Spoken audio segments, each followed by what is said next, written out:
All right, guys, Brian with SoCo Customs here. Today we actually have a stock vehicle that we're checking out. This one came in, it's about to get the old SoCo treatment here very soon, but I wanted to show you what it looked like stock because you know what? It's the vehicle that we have all been screaming for. Jeep enthusiasts have been going nuts over this thing. This is just another vehicle that kind of proves that if you kick your feet, scream, and throw a fit, that the automakers have to listen. Kind of one of the reasons why the manual still exists. It's just because loudmouth enthusiasts like myself, like you guys out there. And today we have the Jeep 392. So it is a Jeep Wrangler 392. If we do the old Mopar math, we carry the one.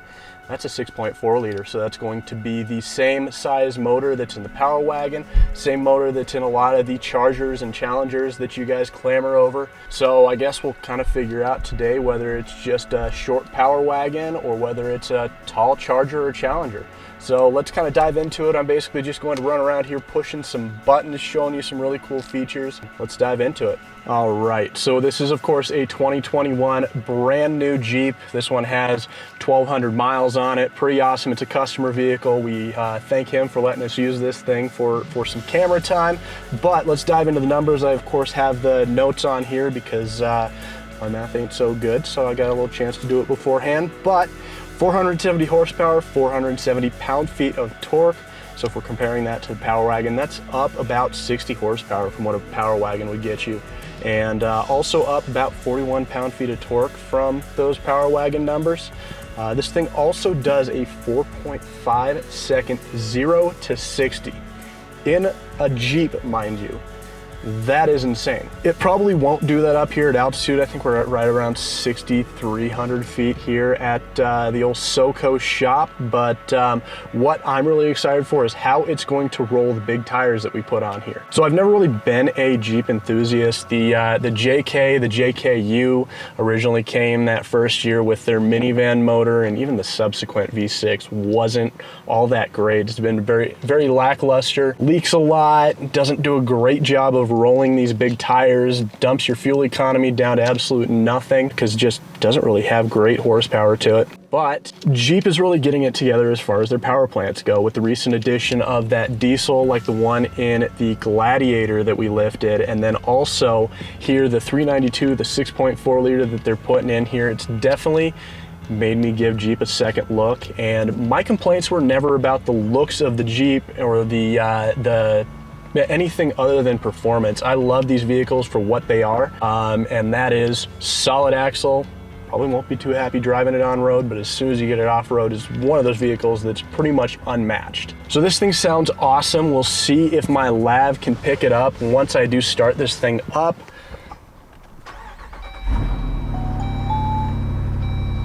So it's got a little grumble to it. I love the sound of it, but let's jump, and I'm going to rev it up with the non-performance mode on.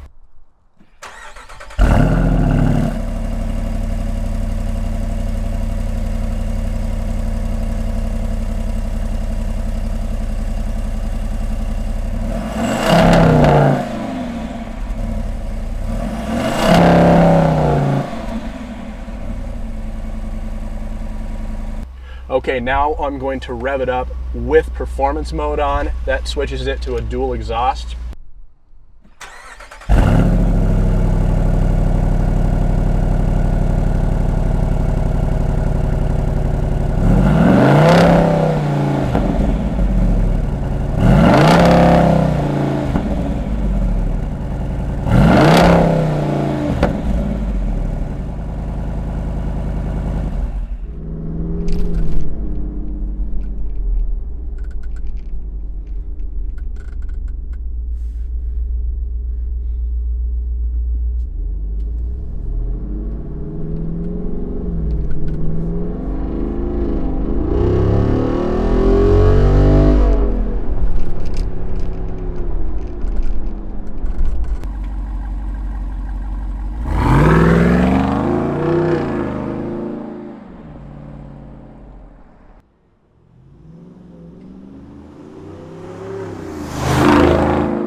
So basically what performance mode is going to do is it's going to get you close to that 4.5 second 0 to 60, depending on your altitude, of course. But it's also going to decrease the back pressure if you are towing, if you're rolling big tires, if you're really having to get a bunch of power through this thing. That's what that's kind of going to help you with. It's awesome to kind of hear this thing sort of sneak up on you. You start it, it looks like a very pedestrian Jeep, and then all of a sudden you just fire it up and boom, it just roars to life. So cool.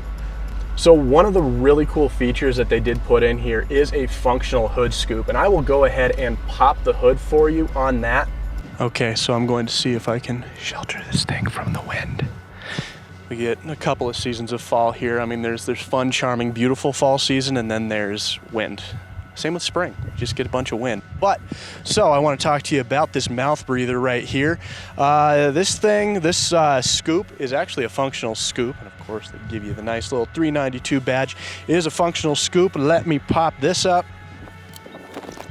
All right, so as you can see, it's got this little hydro guide. A lot of people have that question of, well, can I drive this thing in the rain if it's sucking air in unfiltered from the outside? You got this hydro guide that dumps everything off the back of the motor, but the air that comes through here gets dumped straight into the airbox.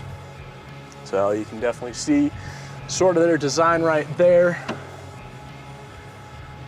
Pretty awesome that they're getting this thing the air that it needs. You can see that beautiful 392 motor in there.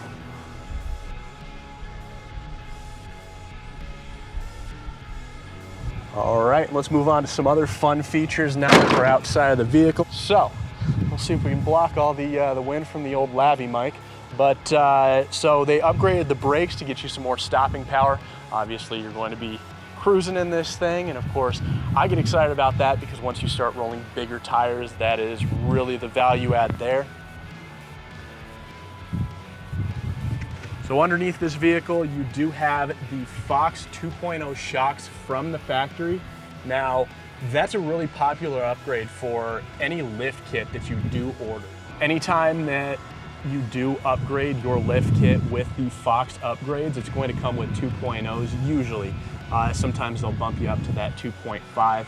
This also does have the disconnecting sway links that are on the Rubicon as well as the Power Wagon. So great off-road vehicle here. The wheels are 17s. The tires are about a 33, a 285/70/17. That's a 32.7 by an 11.2 wide. These wheels are, of course, beadlock ready. So keep in mind that beadlocks are not DOT certified, so you're kind of riding dirty by doing those on the road. All right, guys, Brian with SoCo Customs. This is, of course, the Jeep that everybody's been really wanting for a very long time. I mean, you see a lot of Hemi-swapped V8 Jeeps out there, but to get one from the factory, of course, Jeep does want a price tag to come with that. I will check the MSRP once we get back inside, and I'll just post that in a little caption below and prepare for the sticker shock. But yeah, this is an awesome Jeep, definitely outfitted like the Rubicon, so leather interior and all that stuff, but truly excited. Oh, by the way, paddle shifters. So you can have a little fun with that, or if you're trying to descend a hill slowly, you've got everything kind of right at your fingertips. Of course, the creature comforts that you really wouldn't expect from a Jeep Wrangler. But I digress from concluding this video. Brian, SoCo Customs, give us a thumbs up. Heart signs on IG, Facebook, thumbs up. Yep, we'll see you guys soon. We'll see you in the next video.